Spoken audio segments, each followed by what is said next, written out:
Hello, all you hardcore boxing fans out there. How are you doing? Big Porky here, the voice of hardcore boxing. Nice to be back in the hot seat after a little break. Today I'm joined by Kent from Northern Ireland. How are you doing, Kent? Down on Russell. Good to see you, mate. All right, I believe you've got some topics jotted down so we can let rip. Okay, Russell. So we've got the whole, gyms at the minute. Everyone's on social media. Everyone's on different platforms talking about other fighters, about their tactics and how to win fights and what they need to do. The more I see this, Russell, the more they should actually be paying attention to their own fighters and the fighters that their opponents are actually fighting. So, Liam Williams at the weekend lost a very valiant challenge, but I don't think he ever had a chance in that fight against a fighter of Demetrius Andrade's quality and skill set. That's the third big loss now from the Engel camp. What's gone wrong? What's your opinion? Who's the three? Willie Hutchinson, Willie Hutchinson, and Robbie Davis Jr. Robbie Davis Jr. and Liam Williams. Right, I think the problem is the trainer. I think he's out his depth. I think he's been found out. That's what I think. If you've got a problem with that, Dominic Ingo, come see me. That's just my opinion. I think that you can only blag it so far in boxing. But when you look at it, right, who was Robbie Davis's best win? Who were Willie Hutchinson's best win? And who's Liam Williams' best win? You tell me there are two best wins, all of them. So his last fight was a British title fight, which he was way above. The guy was with him was well overmatched. It wasn't really, he wouldn't really class it. I don't even think that fight should have been sanctioned. Probably his best win was against the American Fox last year. That was his best win of his career. What about Mark Heffron? Mark Heffron was a good win, but you're talking about, you want to go into world class here. You need world class wins. Mark Heffron at the time wasn't world class. He had two losses against Beefy Smith. I thought the first one was convincing. Second one was a bit closer, but it still was a convincing win. Did he quit it first Beefy one? Smith. He quit it first one. So really, it's like they're getting fighters into positions now for titles just to say, yeah, I've got him a world title fight. No, you're missing the point there. Did Liam Williams quit in the first Beefy fight? Yes or no? I don't like saying the word quit. I think he just knew that he was only a better fighter, and it was, compared to the opposition he was fighting, to being in with somebody technically sound as Beefy Smith, I think it was just a gulf in class. He realised that there was a gulf in class and it was going to be hard for him to win that fight. Don't think he quit. I just think he realised he was out of his depth. Yeah. Who were Willie Hutchinson's best wins? I mean, it stripped him down from 175 to 168. There were no to strip off him at 175. So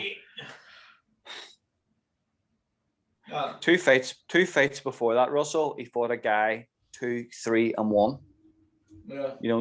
That's how can you go into a British title fight fighting that type of opposition and expect to just, I think Frank Warren, I think Engel himself were just expecting him just to come out and smash his way through the pro ranks. Yeah, okay, won a junior medal at the World Championships as a junior. That's as a junior. This is senior boxing. This is professional boxing.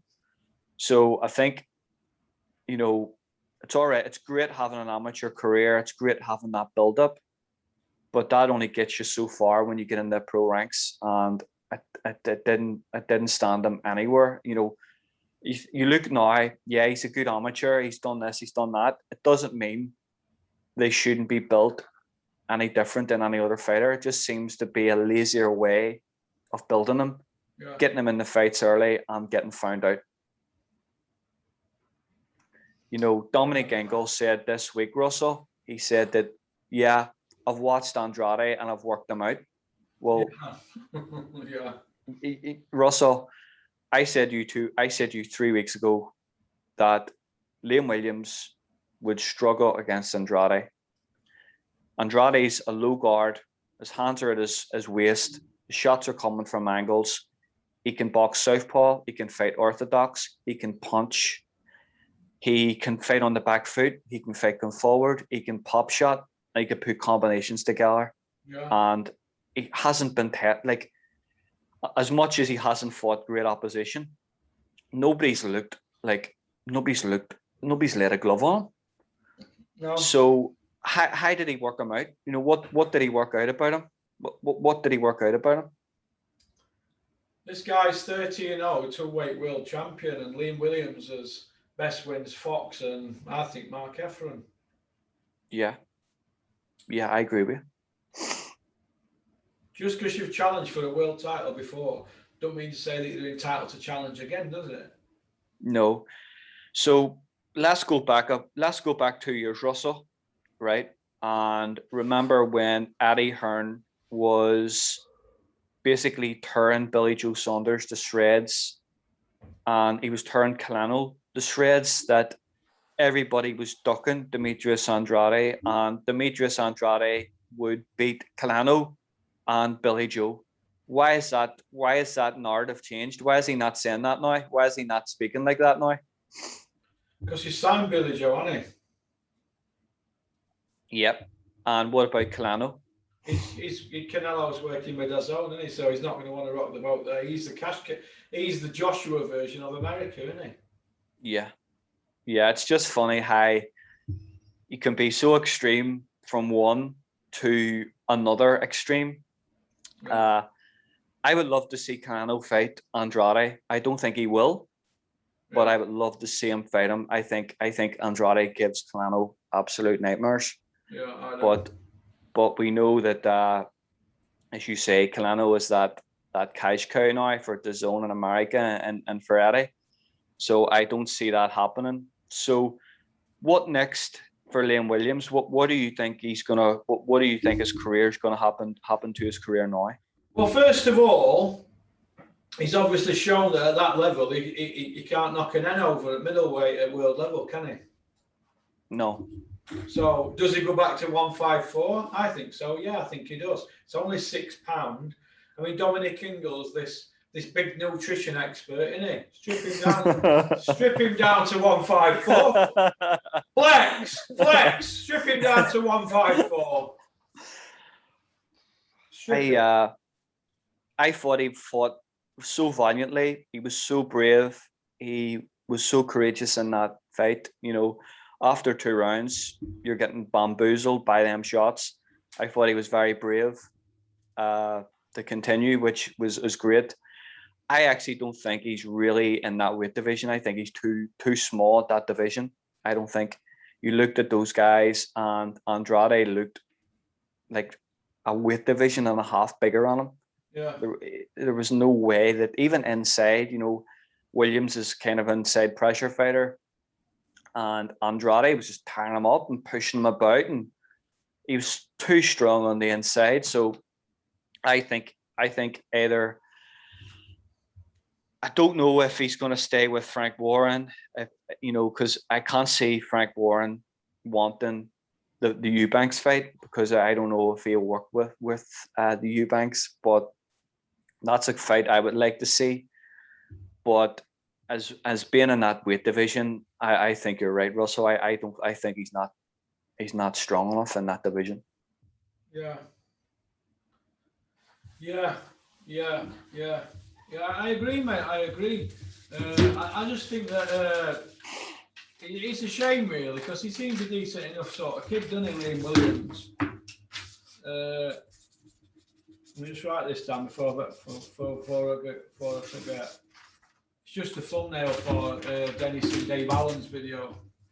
We're going to call it The Prostitutes. Dennis's favourite saying, isn't it? It's a prostitute. Yeah, the prostitutes.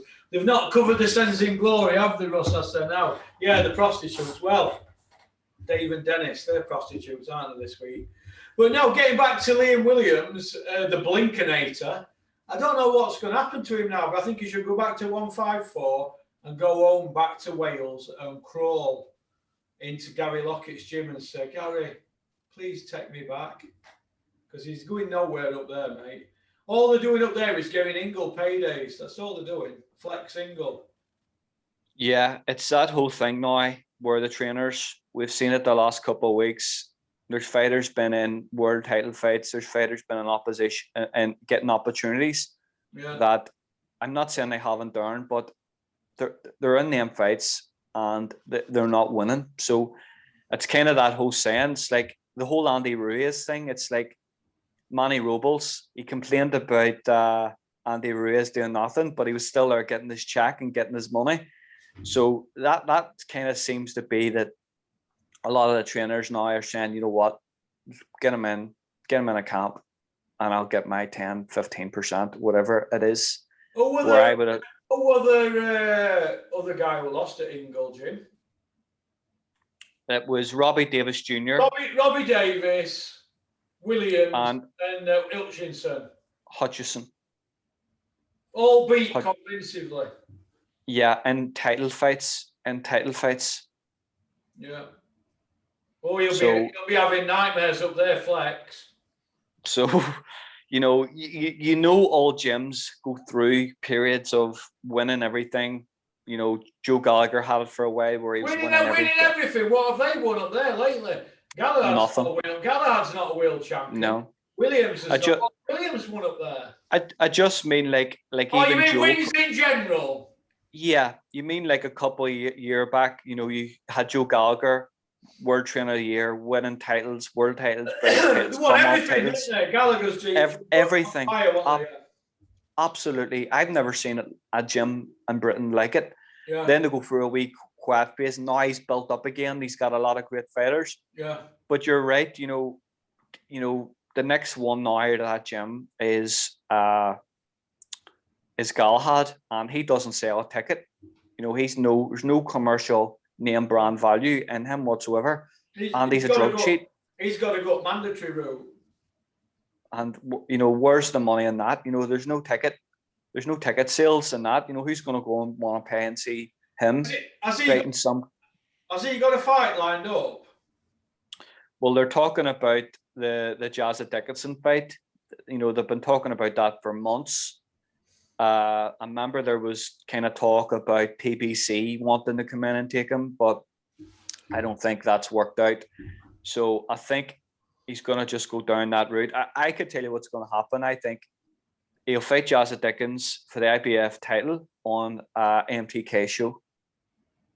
Yeah. Because who's going to take that fight? You know, Sky, Russell, we've seen the last lot of weeks and months that the broadcasters aren't splashing out. It's like bargain bin fights. They're not spending the money on fights that aren't going to bring in a crowd, and there is no crowd at the minute. So I think MTK will just take that fight and have it on one of their fight nights. That's what's going to happen, because Frank's not going to pay for that, and I'm definitely sure Sky and Matchroom aren't going to pay for that either. No chance. No chance. No. Interesting, isn't it? Exciting times ahead, Matt. This is why we love this sport so much, Johnny. I don't know. Okay, then. What did you think to state of Oscar De La Hoya, the Golden Boy, and Snoop Doggy Dogg? As Dana White says, you know, you go and watch the Dana White interviews and he'll tell you all about it. He'll tell you what the problem is there. It's just a shambles. It's disgraceful. He was on that broadcast. Both of them are on that broadcast, chemically intoxicated, and it was actually cringeworthy. It was repulsive how he was talking about Steve Cunningham. Yeah.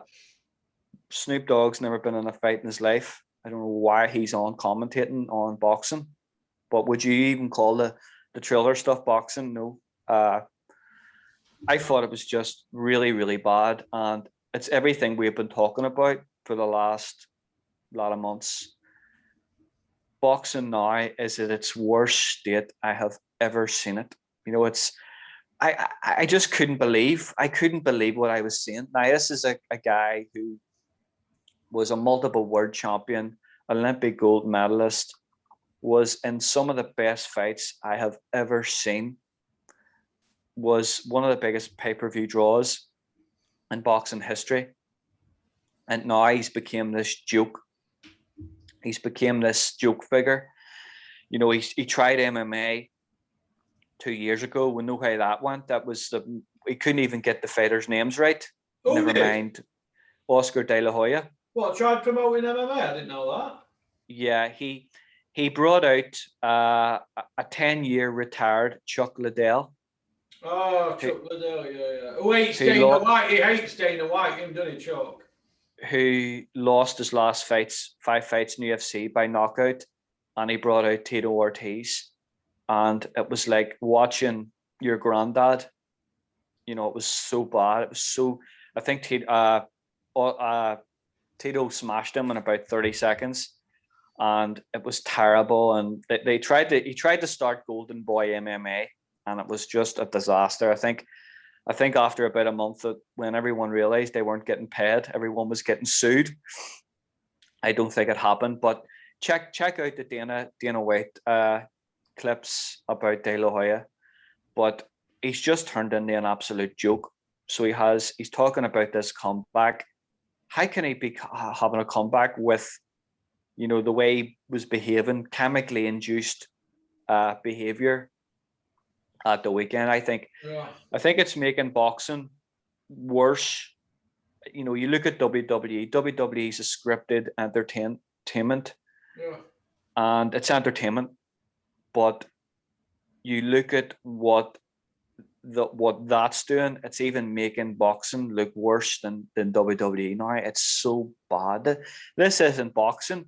You know, people are tuning in to watch this who are maybe never seen boxing before, and they're thinking that this is the behavior, this is what boxing's about. It's not.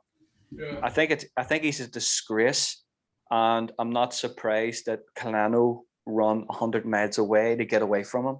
Especially how can you be like that? Go on television like that, and people expect people to take you serious and to run a business. I as a former drug addict, and obviously when I took drugs, I took it to the extreme because I was surrounded by lots of them. I just made a pig of myself. I know every single move that the drug addicts make in the face. And I look at Oscar De La Hoya's face at the weekend, and he will lit up like a Christmas tree. And go and put that interview next to other interviews when he's sober, and you can see he was on cocaine. That was cocaine that he'd had at weekend. I was looking at it, his face. I see it in Calasaula, not all the time, but I do see it. I know when he's at it. I only have to look at them for the mannerisms. But he went out of his mind.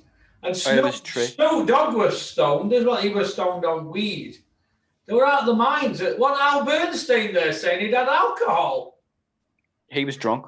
He was drunk. He'd never drank for 30 years. So I'm tipsy or something. I went, what was going on? And all these people, Al Bernstein, they had him there for credibility, but really, it's gone. He sold his soul, didn't he? Gone. It's. You look at the career of Al Bernstein. Covered some of the greatest fights in boxing history. Absolutely amazing pundit. Great color. You know, man on TV. He's such a wealth of knowledge. I remember him I met him at Belfast at a Tyson Fury fight against Nicola Huerta. Way back. Great bloke. Unbelievable. I spent time talking to him about boxing, and he was amazing. And you just see this now. People aren't going to talk about that. That's going to be the stain now of his career. It's gone on that broadcast drunk with two I'm not knocking people who have got drug addictions, Russell. You know, people have problems. People out there have genuine problems, and I feel for them. And I hope anyone with a problem gets help. But that's when you're on that broadcast all over the world, and they think that's funny, and they think that is what boxing's about. That's not. It's absolutely disgraceful behavior. I had a photo. I had a photo of De La Hoya, a framed picture of De La Hoya, and it's in the bin. It's in the bin. I had a book. I had his book, Golden Boy, it was called. I ripped it up and threw it in the bin because he's just destroyed his legacy. He's just destroying his legacy. You know, it would be great if, you know, Sugar Ray Leonard had problems. All fighters have problems. Everyone in life has problems, and the good story is people coming through it. You know, it would be nothing better to see a couple of years back when De La Hoya was going through them problems, coming through it.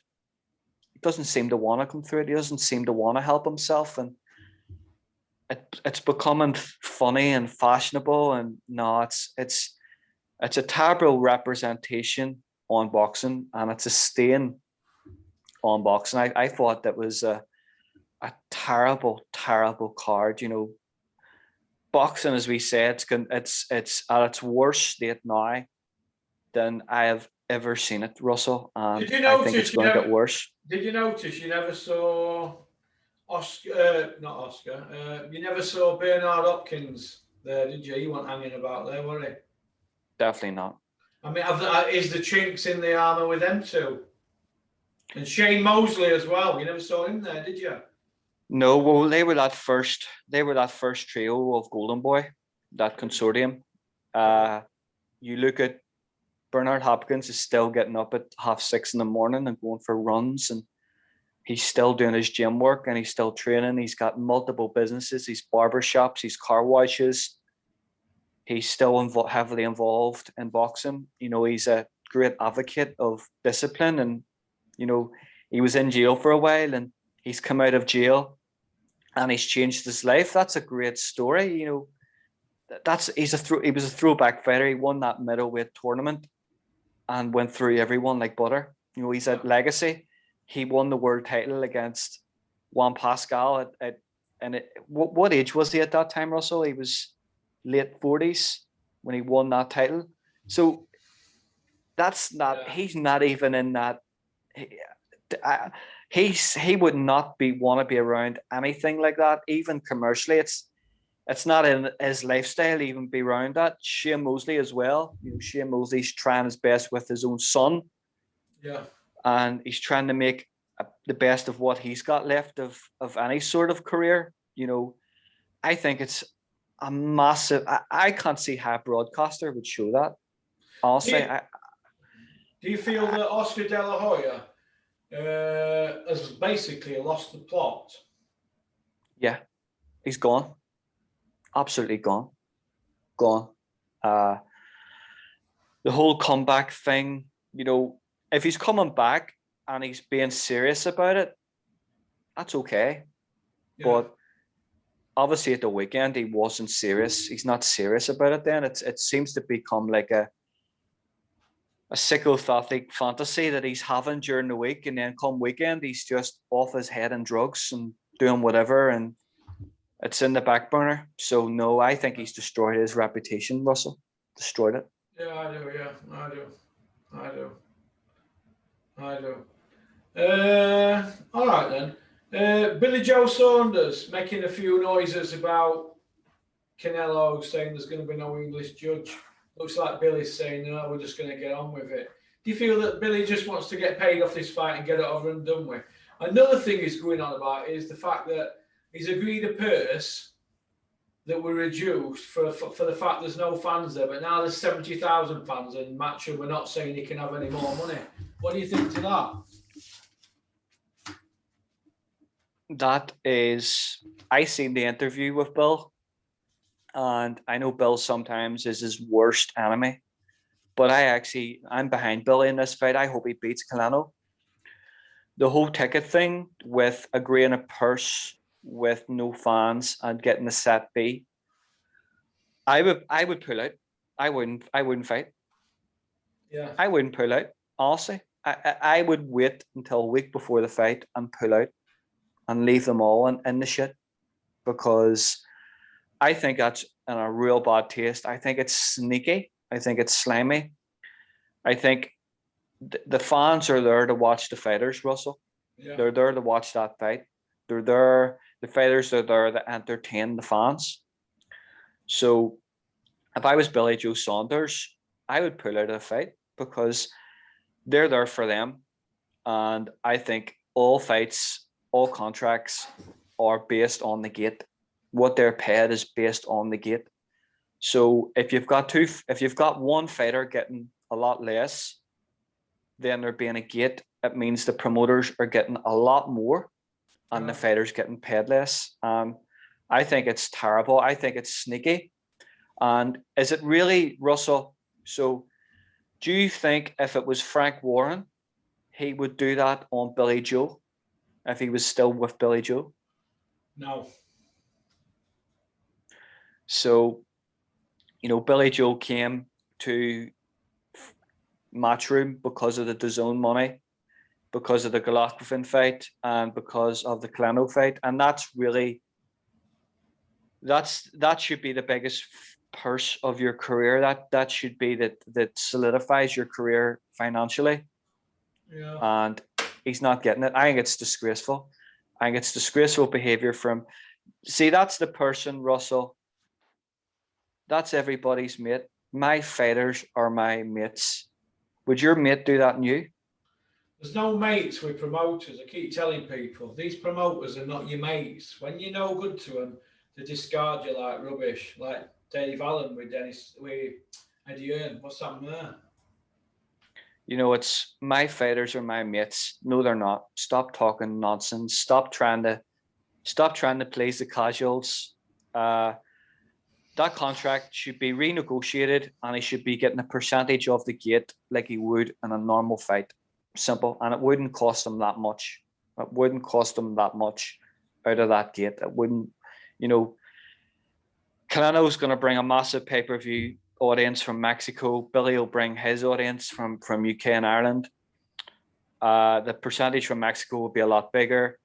The support, 70,000 people in a stadium, that's mega money. That's probably a 10 million. That's probably a 10 million gate. A couple 100,000 out of that is nothing. But this is Eddie. This is everybody's mate Eddie, which is I'm just sick of hearing everybody's mate. He's in there to make money of these guys. And this is one of the biggest fights in the super middleweight division in a long time. And, Billy Joe's not worth an extra couple 100,000. I think that shows you the loyalty of Eddie. Russell, what if you were Billy Joe Saunders, Russell, right? And your mate, everyone's mate, was promoting you, and basically he's doing interviews to say that he's a date and a venue agreed for the Caleb Plant fight. How would you feel about that? I feel, knowing that I'm not a massive puncher, that I'm going to get jobbed if it goes to points, and that everything's nailed on for a Canelo win. Yeah. So I think Billy's going to go in this fight, and I think he's going to be a lot more aggressive than he's ever been, and he's just going to throw the dice, because he's going to be three rounds down before he gets in the ring. Yeah, I agree with you, mate. But is Billy Joe Saunders there just to get a payday? Yes or no? Russell, my opinion, I can see Billy Joe is really, really, really, really annoyed, and he feels a bit betrayed. I think he's going for a win. I think it would be disastrous if Billy Joe Saunders beat Canelo. It would be an absolute disaster for DAZN and Eddie Hearn. It would be a massive disaster for them. So he knows that they need Colano to win, same way as they need Joshua to win, because there's nobody really there to carry that DAZN Matchroom brand on. Yeah. So I think he's going there to win, Russell. Obviously he's going for a payday. Yes, he is, because he's in a big fight. I think he's going to win. Yeah. Because exciting times ahead. Just the antics of Eddie and the way he's been behaving, I think he's going to stick it in them. So yeah, I hope he does. I hope he does beat Colano. I don't think he will, but I hope he goes out. I hope he goes out aggressive and lays one on him. But I don't know. I can't see it. But I would love to see Billy Joe Saunders win that fight, just for the fact of the way Hearn's been behaving and the whole build up to it. Yeah, yeah, I agree, mate. I agree. But okay then. Pay-per-view. What is pay-per-view, and is there any pay-per-view fighters in UK? And if there is, who is pay-per-view? So remember back in the day, Mike Tyson was pay-per-view, Lennox Lewis was pay-per-view, Nazim Hamed was pay-per-view. So you look now, and you've got like Joshua, who draw. The only reason Joshua's pay-per-view, Russell, is because he sells out arenas and stadiums. So that's why he's pay-per-view. It's not because he's a nice man and he's knocking out the best opposition in the world. Yeah. So what pay-per-view is now is someone that's got a belt and an unbeaten record. That's pay-per-view. That's doesn't care. They don't care how the fighter looks. And a pay-per-view fighter now, what the narrative I'm hearing, the pay-per-view fight is to pay for a good opponent and a good fight. That's what it is. That's what it is. It's not. Before, you would have seen Frank Warren. You know, I remember one year Frank Warren done a great show every Christmas, and there was Ricky Hatton on it, and Joe Calzaghe at that time were world champions, and that was a free-to-air show. That wasn't pay-per-view, so they could afford it then. Now it seems to be that a world champion who's undefeated fighting a good opponent, it's they justify it's pay-per-view to pay for the purse. That's why, because they don't want to go into their 150 grand Sky money on their own ticket money that they're getting on the gate. They're basically putting these fights on pay-per-view because they don't want to spend the gate money or the Sky money. That's what it is. That's the business now. Yeah. Lawrence Okolie is, he's improved dramatically this last year under Shane. He's not pay-per-view though. No, I said this before, there's no fight in the cruiserweight division that makes me excited. It's not like, you look at some of the other divisions, you look at Joshua Fury, that's a pay-per-view fight. You look at, Wilder, Tyson Fury, that's a pay-per-view fight. Yeah. There's nobody in that cruiserweight division screams pay-per-view. They've no commercial name brand value. So I think Sky are in a vicarious position with pay-per-view. What they have to do is get a lot of good fighters together and use it. I don't think they've got really a pay-per-view fighter after Joshua. No, I don't. Yeah. Judging in England, what's the problem? And how do we solve it? So the problem is in judging in England is it's the same people getting the same expenses, working in the same shows, working for the same promoters. It's the same board on the British Boxing Board of Control, week in, week out. And it becomes, to them probably at the start, it's great. They're involved in it now. Now it's just becoming, I'm going to this show. I'm going to do this. They don't love the sport.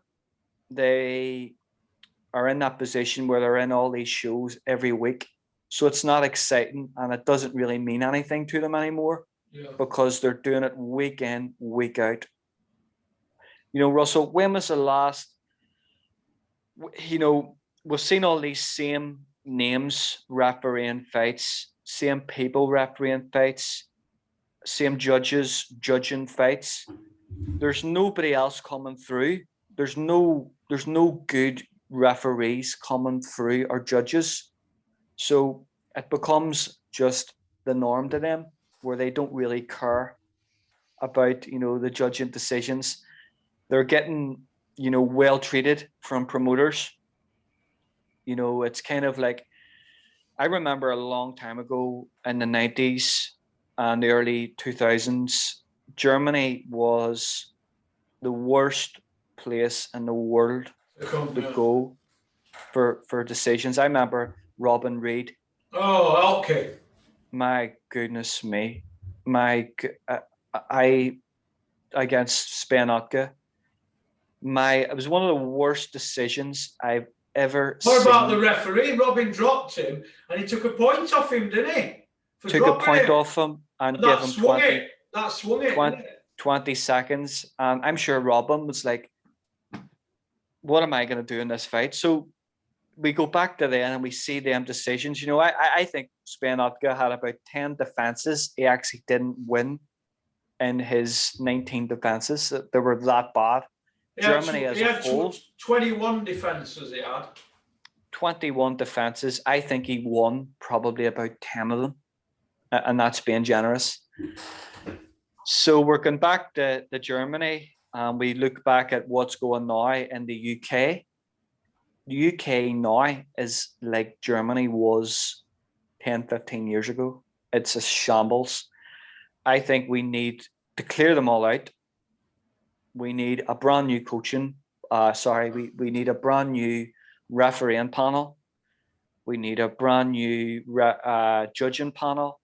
And there needs to be a new committee around, you know, look at the Nevada State Athletic Commission.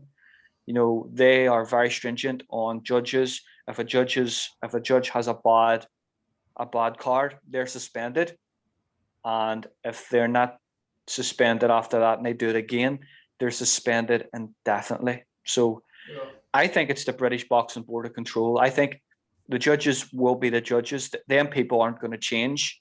You know, if they're making bad decisions now, they're not going to make good decisions next week or the week after. I think it is down to the British Boxing Board of Control or the British Boxing Board of No Control. Yeah. It's the gravy train, you know. They're not going to, it seems to be now that they're going to certain shows and they're terrified to give a decision against the home fighter because they're not going to be asked back to get their expenses and their hotels and their travel. That's why that they need. It seems it's that old saying, Russell, money and jobs for the boys. Yeah. All right then. We'll finish off on this one then. Dave Allen's comeback. What do you think? How can he get a license? Dave Allen was on multiple times talking about what boxing has done to him, how much it's hurt his health. He talked before about his speech and about concussions and about how bad it was for him. Yeah. How can he be given a license? How can he be given a license of the British Boxing Board of Control after that type of talk? Who would you promote him? Would you promote Dave Allen after that? Wait, what if he gets hurt? So he's always going to accept responsibility if he gets hurt, isn't he?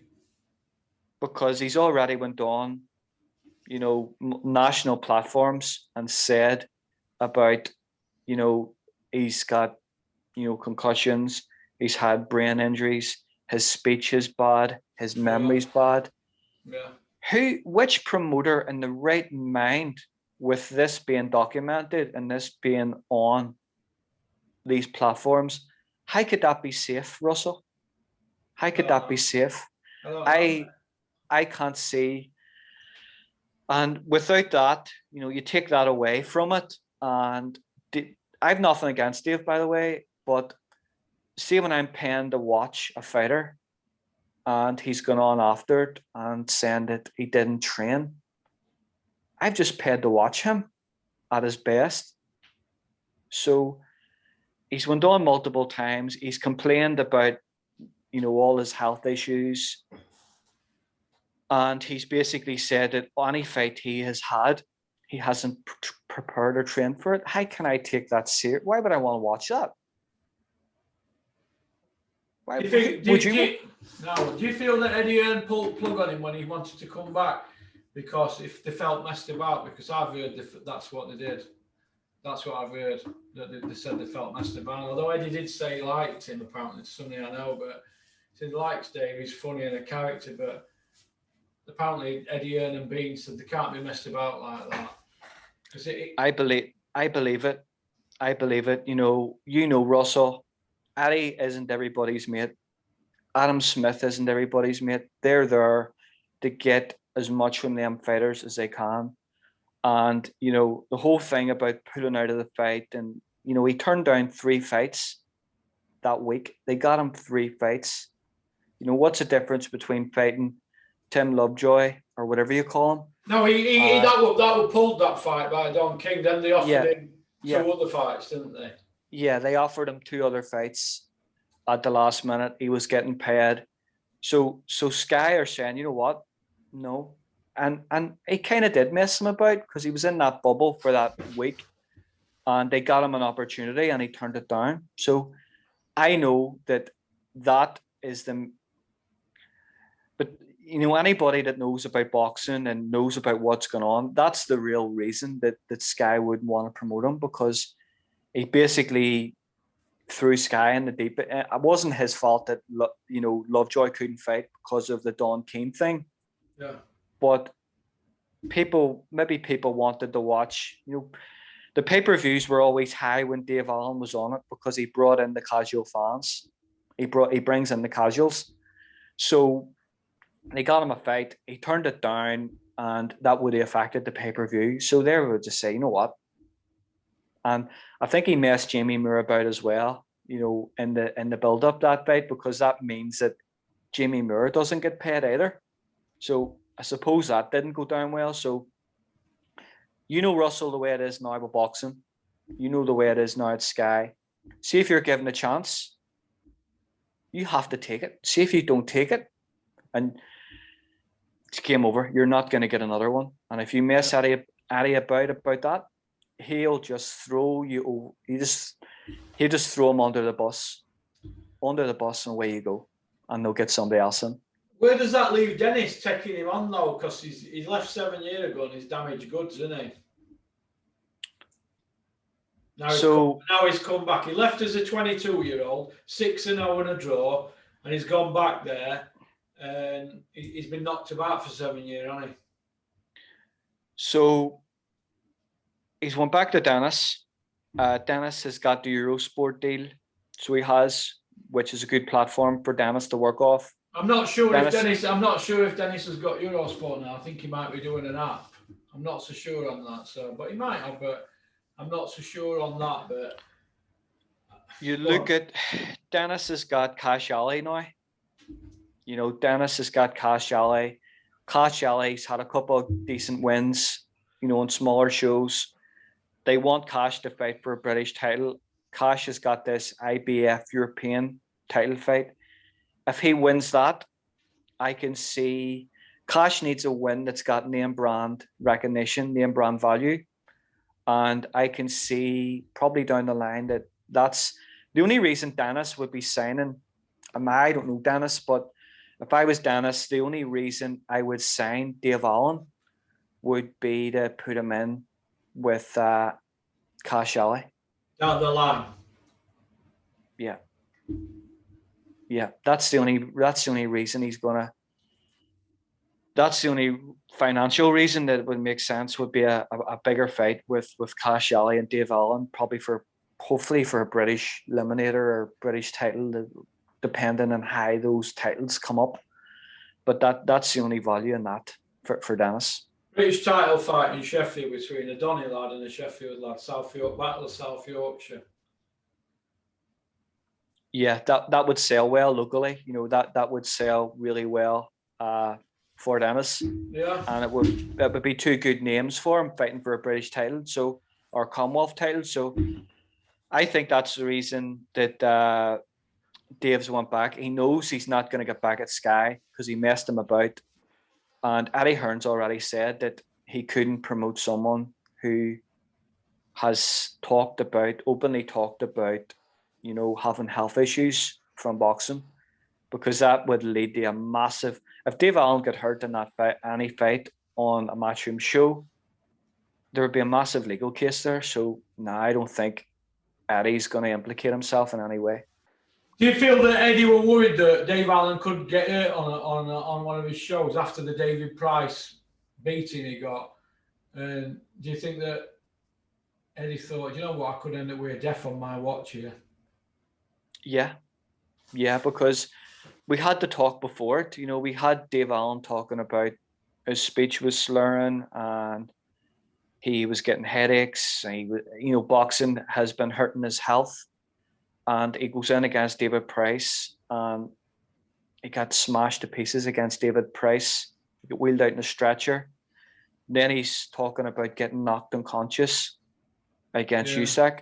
Yeah. There's no way Sky or Eddie Hearn would risk someone's health when they've already talked about it openly, that they've had health issues from boxing. There's no chance that they're going to implicate themselves. No chance.